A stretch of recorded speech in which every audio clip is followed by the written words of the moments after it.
Hello, everyone. Kim Archambault, Executive Director at Sterling Village Skilled Nursing and Rehab Center, bringing you an update tonight on Monday, June 1st. It was a decent weekend. We had a total in the building of 77 positive patients. We did admit 3 patients last week that were COVID positive.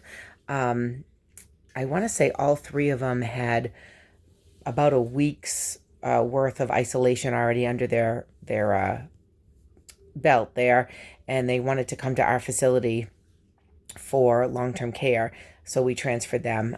We are required to take in COVID positive patients since we do have a COVID unit. And these folks, some of them had been with us before, so it was nice to see them again. That brings our total to 80 with those 3. When people talk about numbers being skewed, they're not kidding. So as I mentioned before, if we test someone and they go to the hospital and the hospital tests them, we both count them as a positive patient should they turn up positive. Same thing happens with people coming in. Say they were at another facility other than ours, and they tested them, but then they sent them to the hospital, and then the hospital tests them, and both test results come up positive.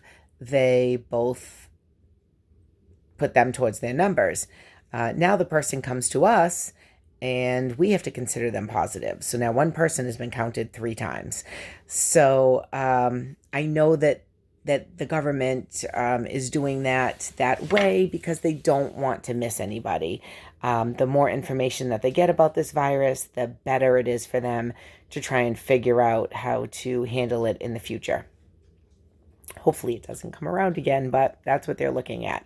So with that being said, we only have 12 patients that are still technically on isolation precautions.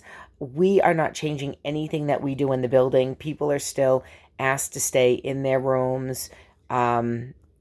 People are still wearing masks in the hallways if they can keep them on, if they understand why we need them to do that. And if not, then we have to document why they're not wearing the masks.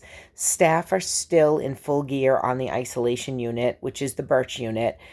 We did not move people off the unit for a number of reasons. The most important is that is their home and all of their things are in their room. Second, if we move people off, and we've moved some negative people off, and sometimes people adjust well and sometimes they don't, and we want the best for our residents. But we also need to keep them safe. That's number 1. So I know that a few people cannot wait to get back to their rooms, and I can't wait to get them there, but it will be next week. The people who are past the 14 days, they do not have anything to fear in regards to getting this again, as we have been told, and we have not seen that in our building or any other buildings that I've spoken with, and symptoms getting worse. They just have not seen that. That's a wonderful thing. So over the next few days, there'll be more people coming off until we're down to 1 little lady left. So if you have any thoughts or questions on that, don't hesitate to give me a call. But it's a good thing. Hopefully we will then be COVID free. I don't want to say that too loud, but I really want to scream it from the rooftops. What we're going to do in regards to a graduation party for these folks on Birch is not necessarily go through the halls and have this big screaming, yelling, you did it. We probably will just have a safe distance get together and gathering and celebration right on the unit one day next week. So we'll keep you informed of that, but everyone stay safe, wash your hands, don't touch your face. And the next phase of our operation is putting a plan together to reopen and have people see their loved ones. So I'll let you know as soon as we get that laid out. It's a ginormous task to think about as we think about what's our best case scenario and what's our worst case scenario. So more on that coming up. Thank you so much, everybody, and have a great night.